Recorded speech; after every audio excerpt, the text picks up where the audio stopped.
What's up, everybody? Happy Monday. Hope all you're having a great day so far today. Getting into this episode of GH, this shit was crazy.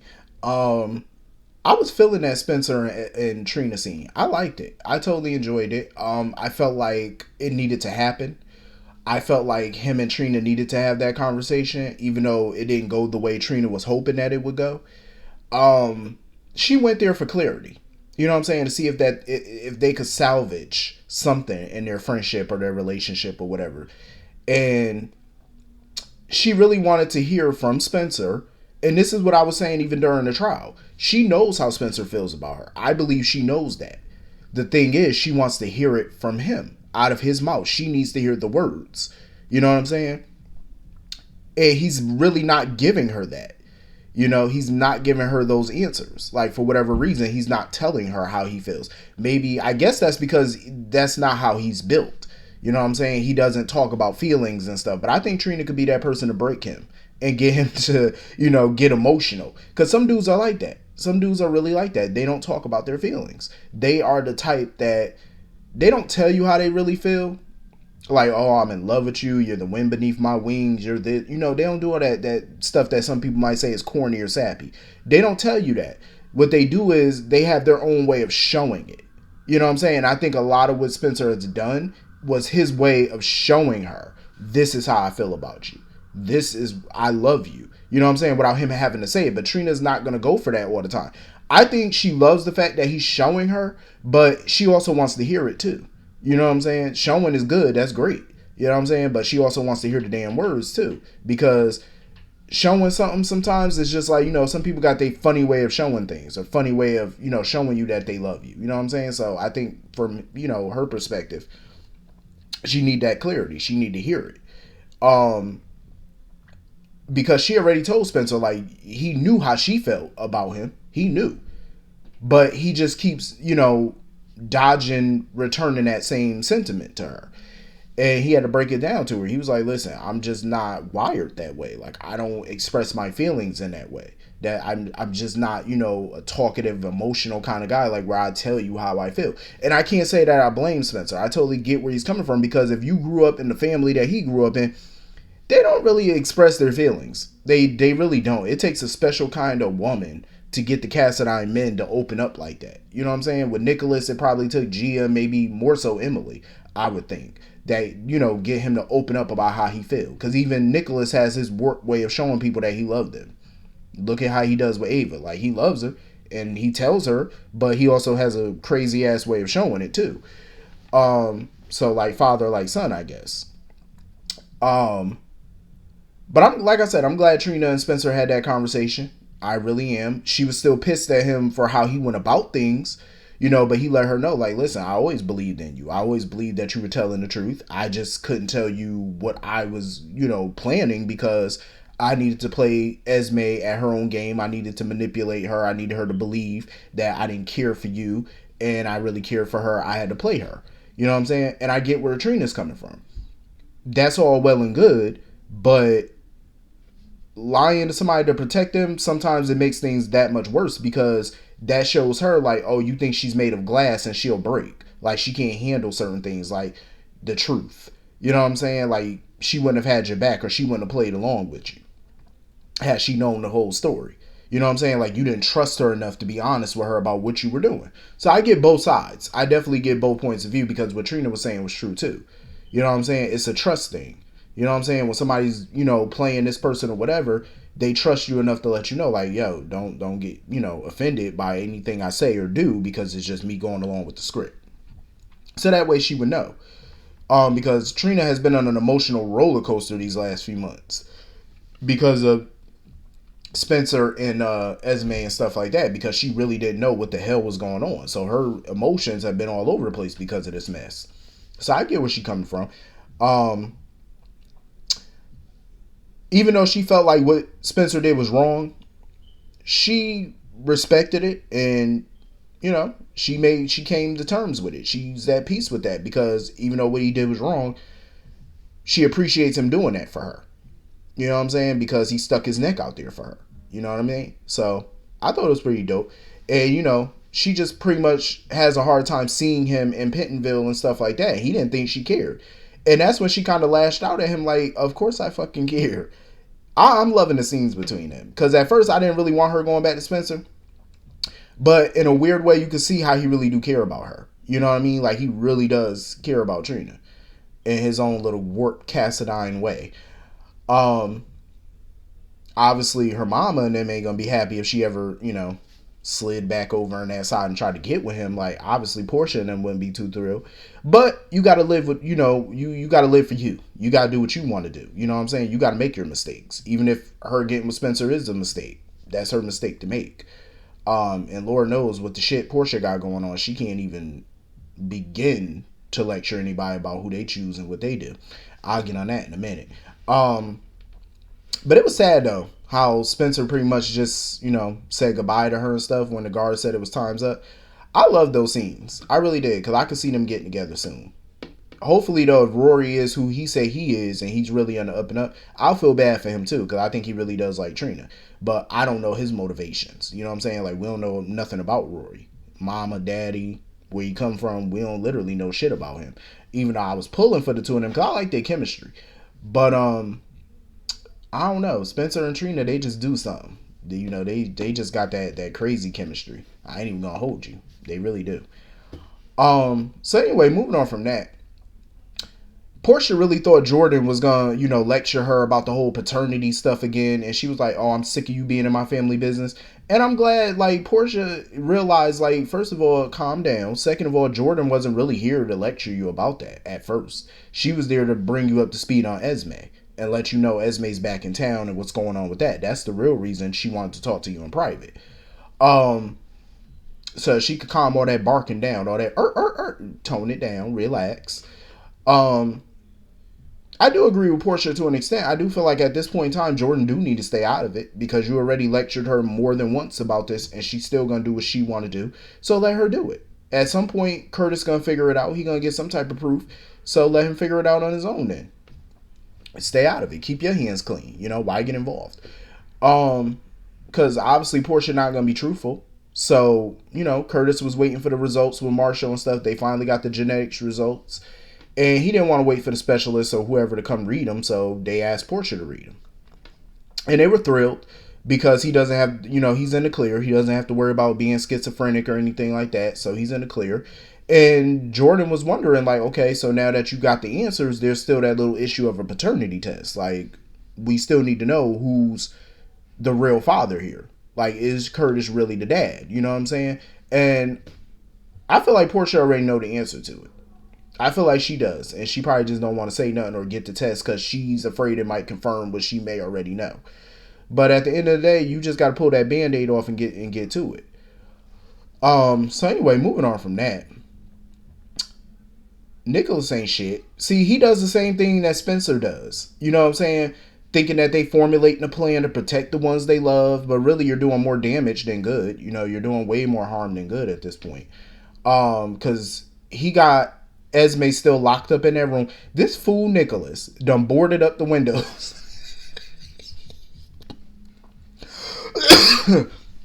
Yo, he boarded up the windows. He said, "Yeah, you're not gonna shimmy your ass down this shit again." Absolutely not, because she was shimmying down that window. Listen, Esme crafty. Like, she gonna find a way to get up out of this one way or the other. And he told her, Nicholas warned her. He said, "Listen, you try to escape from this goddamn castle again, I'm gonna take drastic measures." He said, "I'm gonna ship your ass off to Cassadine Island, basically." He gonna ship her off to Greece. Listen, y'all can't hold Esme. Esme is hilarious though. She gonna find a way to get up out of this. Like, as soon as he left, she just threw that food and stuff. So he sent Demetrius, the guard, up there or whatever. And she tried to play Demetrius, try to, play victim and stuff. Talking about, "Oh, Nicholas is crazy. He's lost his mind. You need to let me go so you can get him some proper help." Demetrius wasn't buying none of her shit. He said, "Listen, you ain't going nowhere. You're not about to play me for no fool. You gonna sit your ass up in this room until you give birth. That's what you gonna do." Esme better come up with a plan. Because she's smart. She is. She's crafty. So, use that noggin and come up with a new way to get the hell on up out of here. So of course, Ava came to see Nicholas and stuff like that, and she told him, she was like, Victor told me Esme back in town, and we need to get her before she get us. We need to put a hurting on her. And Nicholas sitting there lying to her, talking about, oh, don't worry about it. If she wanted to come after us, she would have by now, whatever. Ava was like, no, we need to get her ass. We need to formulate a plan to get her. You know what I'm saying? Like we need to take her down. And Nicholas still sitting here gaslighting the shit out of Ava, like you don't know, like you ain't got her locked up in a room right now. Like, why not just fucking tell Ava? Ava's just as ruthless as Nicholas, if not more. So why not clue her in on what the hell is going on here? Unless he wants her to have complete deniability or something like that, just in case, shit hit the fan with the cops. But it's like, come on, dude. You might as well just go ahead and tell, Ava the story. And he's sitting there talking about, oh, let's talk about it over dinner. See, he using this to his advantage to kill two birds with one stone. Keep Esme at bay, and also to use this as a bargaining tool or a chip or whatever to get back in Ava's good graces, to have dinner with her, like excuses to hang out with her and stuff. I'm like, Ava not falling for your shit. And Ava already told him, she said, listen, I ain't got nothing to sit and have dinner with you about. We don't even need to talk unless it's about Esme, about how to get out of the situation. That's the only thing we need to talk about. Other than that, skedaddle. Get out my face. And I don't blame her. So Elizabeth came over to Windermere or whatever to talk to Nicholas about this whole Esme situation and stuff. Liz was at home earlier, looking through photos and stuff like that. And here come Carly coming over there. And Liz told Carly, like, listen, you need to go right now. It's not a good time. She gonna sit here, you know how people put their hand up and block the door so that way you can't close the door, and let herself on in, come right on in the house. I said, no, Liz, no. I had enough of this. Liz need to knock Carly on her little ass at this point. Cause I'm like, who do you think you are? Just waltzing your ass into somebody's house. She just told you it's not a good time, Cujo. Get on somewhere, and then you gonna stop her door from closing. Somebody need to get her. I don't know who you think you are, but ma'am, you are no longer Mrs. Corinthos. You are no longer married to this man. You ain't got the power and clout that you used to have by being married to him. You need to back your ass up. Ain't nobody scared of you. Like, who is you to just barge yourself into their house that you don't pay bills at? Absolutely the fuck not. She would have got out my house. I'm just saying, like, one way or the other. I'm not about to entertain no conversation with her. I'm really not. Because she came over there, of course, to talk about the whole Esme situation and stuff, and she noticed all the photos and shit. So she was asking Liz, oh, are you scrapbooking? She was like, no. So she noticed the photos with Liz's parents and stuff, and she was like, yeah, I ain't talked to my parents in 25 years up until a few days ago. And, Liz is basically burning all the pictures that she got of her and her parents, or her parents or whatever. And Carly was like, well, shit, I ain't got no photos with Bobby and stuff, when she was a child and all that. And she was like, that's a sore spot for her. So she felt like Elizabeth, if she burned those photos, Elizabeth was going to regret it. And Liz ain't give a fuck at that point. Liz did not care. So Carly had pretty much snagged one of the photos. Carly took one of the photos or whatever. And my guess is she probably took the photo because after Liz goes back to burning the damn photos, she was like, let me keep one just in case, y'all make peace one day and you regret burning those. At least let me keep one of them so that way, that's what I'm thinking Carly took the photo for. To hold on to just in case Liz come to her senses and realize, yeah, I fucked up burning these photos, but I still got one for you. That would have been nice. I don't blame Liz for burning those photos. I don't, because, and the reason I say that is because I can fucking relate. Like, but me, I don't even got pictures with me and my father. Like, I don't got not one. I can't even recall if I have one. I know I don't have one in my house. My great grandmother house or my great aunt house, they might have something maybe from back then that I don't recall taking that photo, but I ain't got near one. I don't regret that shit about having no photo, not having photos with him. I don't regret it. I mean, when you're dealing with deadbeat parents, it's like, what the fuck would I want a photo of you for? We never had happy times together. You were never around for us to have no time together. So it's like, what do I need it for? So, Liz, you got my support. Burn on. I do not blame you. Burn them bitches to the ground. I'm just saying. Make sure they just turn into complete ash. I'm just saying. So anyway, Finn was over at a AA meeting or whatever, and he bumped into Alexis there and whatnot. I don't blame Finn for feeling the way he feel. Like, he's questioning his entire marriage at this point. Like, what was true, what was a lie. He's questioning the whole shit at this point. Truthfully, I don't blame him. I would too. You know what I'm saying? You just found out that your wife, who you held in high esteem, you know, you held on such a high horse, you know, a high pedestal, you find out that she was creeping behind your back and you never knew until now. I would be pissed too, and I would be questioning everything. Like, what was true, what was a lie? You know what I'm saying? Was it all a lie? Did she ever care? Did, you know, what went wrong in our marriage to make her cheat? I would wonder all these things because his wife is dead. He can't get those answers. You know, he can't confront her about it.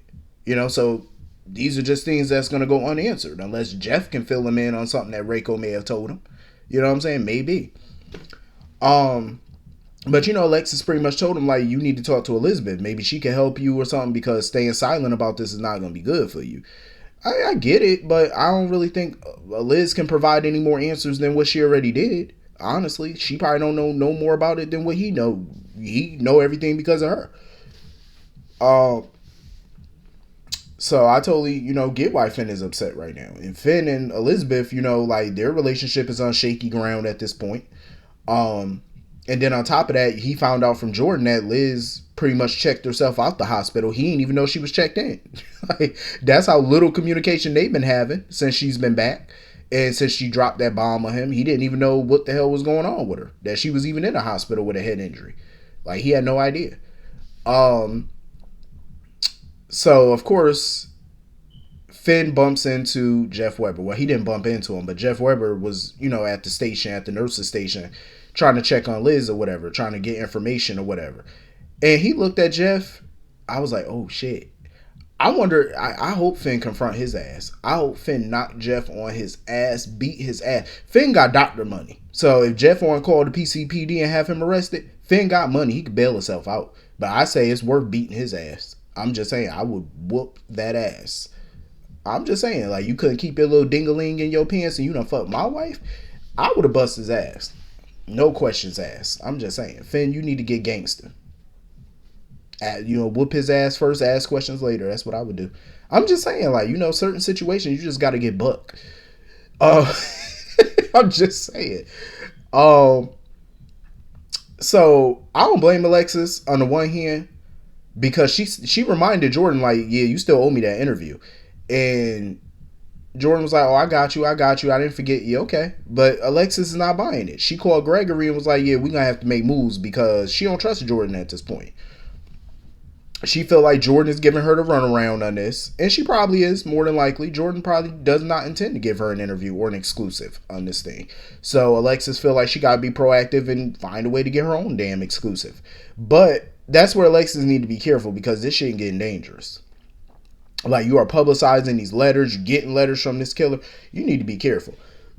Because ain't no telling what this psycho, whoever the hell this person is, if it's Esme or whoever, you never know what this person may do.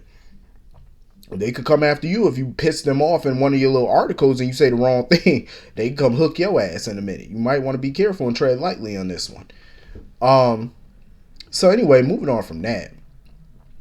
Dex is in horrible shape at this point because the little dorm resident, whoever that person is, she kept banging on Jocelyn's door, and thank God Jocelyn popped up when she did because she was definitely about to let herself into the dorm.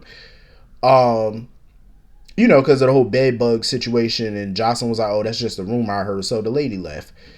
And of course, Maurice Bernard's real life son Joshua, who I guess the character name is Adam, pops up. What the hell is the point of this Adam? Like, is he just a troublemaker that like to pop up every 5 seconds? Like, what is his point? Like, what is his issue? So he know that Jocelyn hiding something in that room. He's suspicious of it. And she tried to cover up, talking about, oh, it's just a stray cat. It's just... Jocelyn, that's the best you can do? A stray cat? That's the best lie? Oh, I'm trying to find a stray cat at home. Come up with something better than that, because that was weak. So he said, oh, your secret is safe with me. I don't trust him, because he just seemed like he a little, you know, busybody. Like, he liked to report things. like he a reporter for the college or something. Like, I wouldn't trust him. So she go up in there, and Dex ass is in horrible shape. He done passed out on the floor. You know, she's telling him, like, listen, I need you to get you to urgent care or whatever. And he like, no, because he knows that if he goes to any hospital and they see a gunshot wound, they're gonna have to call the PCPD, and it's just gonna be a hot ass mess at this point. And of course, she won't let him call Sonny, but I'm like, why not? Sonny has a doctor that's on payroll that handles these kind of things. Like, that's what mob doctors are for. And Sonny has one on call to handle this, so that way they can keep it out of the hospital, keep it out of the PCPD's hands. No fuss, no muss. I'm just saying. So, Dex was like, I owe you big time and stuff. She was like, oh yeah, you really owe me, because she need to get him some antibiotics and stuff. He needs medications. So when she left the room, of course, Carly popped up, and Carly is not happy. She don't want Jocelyn staying at no damn dorm, because she told her it's not safe for you to be there. So of course she's pissed that that's where she is. Now how you gonna get past Carly? Because that little flimsy excuse that she gave Adam, I don't think that's gonna work on Carly. Because Carly, she could detect bullshit from about 10 miles away. So I don't know if that little stray cat shit gonna work on her. I'm just saying, that ain't gonna work. Try again. So anyway, that was pretty much the whole episode. Hit the comment section. Let me know what you all thought. And I will see you all later. Peace.